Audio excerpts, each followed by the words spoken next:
Mais importante, eu acho, numa hora como essa, a gente dizer que o Brasil, ele tem um histórico. Nós vivemos muitos desafios, mas o Brasil tem um histórico. Tem um histórico de cumprimento de contratos, apesar de todas as divergências políticas, presidente Michel Temer, nós temos e tivemos no Brasil. O Brasil tem um histórico de cumprimento de contratos, e isso, para nós, é importante. Para quem quer empreender no Brasil, a certeza de cumprimento de contratos. Segundo, o Brasil passou momentos de tensionamento das suas instituições, e as instituições saíram mais fortes. Elas envergaram, mas não quebraram. E quando você passa por desafios intensos, é bom que a gente compreenda que esses testes tornaram as nossas instituições mais resilientes. Nós fortalecemos a nossa democracia. Não tem outro caminho que não seja a democracia.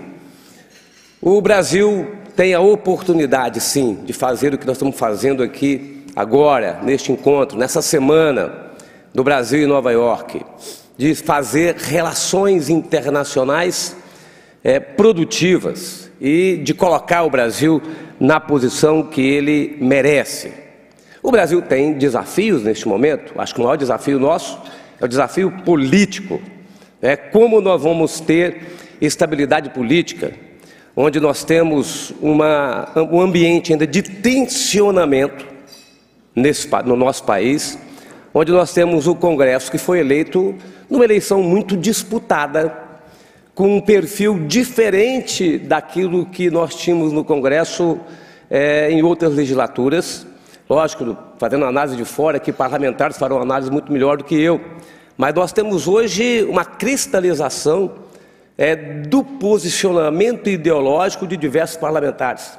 Não é mais aquela conversa e aquela negociação de prestígio de obras no seu estado, no seu município, na sua base, que resolve a questão política de alguns parlamentares, de posicionamento de alguns parlamentares.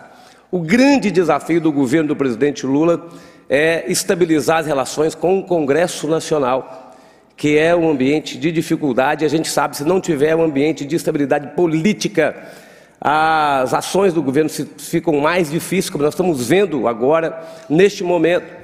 Então tem um desafio do presidente, que é ele mesmo, na minha avaliação, que tem que coordenar, por mais que o ministro ajudem, colaborem, mas é a presença do presidente da República, dar estabilidade a essas relações, para que a gente possa, nessa discussão que a gente está fazendo aqui, das grandes reformas e das oportunidades do Brasil, para que a gente possa, de fato, dar passos adiante. E o Brasil nunca teve uma situação tão vantajosa como nós temos neste momento, em termos de investimentos dos brasileiros, de empreendedores brasileiros, como boa parte de vocês, e em termos de investimentos internacional. A grande vantagem, a gente viu aqui o governador Wilson Lima falando do Amazonas, o potencial que nós temos, a riqueza que nós temos no Amazonas. Então a economia verde se tornou uma realidade no mundo, pela necessidade do mundo de reduzir emissões de gases do efeito estufa, pela necessidade de preservar os recursos naturais. A economia verde tornou uma grande oportunidade para as pessoas. Nós estamos fazendo, o Wilson disse, faz parte do Race to Zero. Boa parte dos governadores aqui faz parte do Race to Zero. Boa parte dos governadores elabora o seu programa de mudanças climáticas neste momento, elabora o seu plano de neutralidade de carbono. O Congresso acabou de aprovar a regra do mercado de carbono, que é fundamental para nós. O Congresso terá que avançar na regra da produção de energia eólica offshore, também fundamental para o nosso desenvolvimento. O Brasil pode produzir hidrogênio verde, porque tem a energia renovável para isso. Então nós temos capacidade efetiva da gente avançar em temas importantes. Então nunca se teve tanta oportunidade para o Brasil como nessa área da economia verde, da sustentabilidade. É esse um caminho, como além de fornecer alimentos, né, que o Brasil já se consolidou e terá que crescer muito mais. No encontro de Londres foi debatido esse assunto, a necessidade e o planejamento da FAO, e nós temos então esse caminho, que é um caminho importante. Outra oportunidade que o Brasil tem é da infraestrutura. Nós não resolvemos o nosso problema de infraestrutura, então é um defeito nosso. Mas nós temos uma oportunidade agora, se tiver estabilidade econômica e política, de avançar muito com investimentos na parceria com o setor privado, o governo se organizando e tem que se organizar na área fiscal para fazer investimento. Então a oportunidade de infraestrutura está aí, colocada para nós de forma muito objetiva. Um estado como o estado do Espírito Santo, que é um pequeno estado em termos de população, mas é o estado que faz investimento de 10 bilhões, 12 bilhões de reais a cada 4 anos com recurso próprio. Então, quando você se organiza na área fiscal, você responde às necessidades da população. E o Brasil não pode ficar discutindo sempre a mesma coisa. Um Brasil desorganizado na área fiscal tem que se organizar na área fiscal. A votação do arcabouço fiscal é fundamental para nós, para a gente poder ter, de fato, uma organização na área fiscal. Porque também o Brasil não pode deixar de responder às necessidades da população, os anseios da população. E nós não vamos fazer isso só no debate político, nós vamos fazer isso com obras e com programas efetivos para a sociedade. Então, votar isso e ter um comportamento do governo nessa direção é fundamental. Nós temos lá no Espírito Santo, eu já apresentei isso em diversas oportunidades para vocês, mas temos no Espírito Santo o estado que chegou à nota máxima de gestão fiscal desde 2012, quando o Ministério da Fazenda começou a dar nota aos estados, nota A, B, C e D.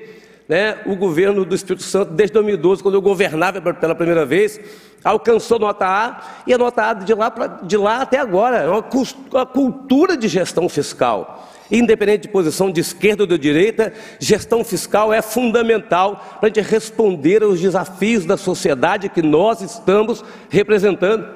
Nós chegamos ao ponto lá importante de criarmos um fundo soberano com receita corrente líquida do petróleo. Receita do mês a mês do petróleo. Nós temos um fundo com 1 bi e 300 milhões de reais hoje. Lançamos um FIP de 250 milhões de reais para atrair empresas de tecnologia. Vamos publicar agora um programa de compra de debêntures de empresas estratégicas para o estado do Espírito Santo. Só é possível fazermos isso porque a gente tem um histórico de gestão fiscal responsável. Então esse é um debate que o Congresso não pode abrir mão dele. E o governo federal não pode se afastar dessa ação. Agora o Congresso discute reforma tributária, ela é fundamental. É lógico que nós, no governo, a gente tem preocupações. Preocupação com o desenvolvimento regional, porque o Brasil não tem uma política de desenvolvimento regional.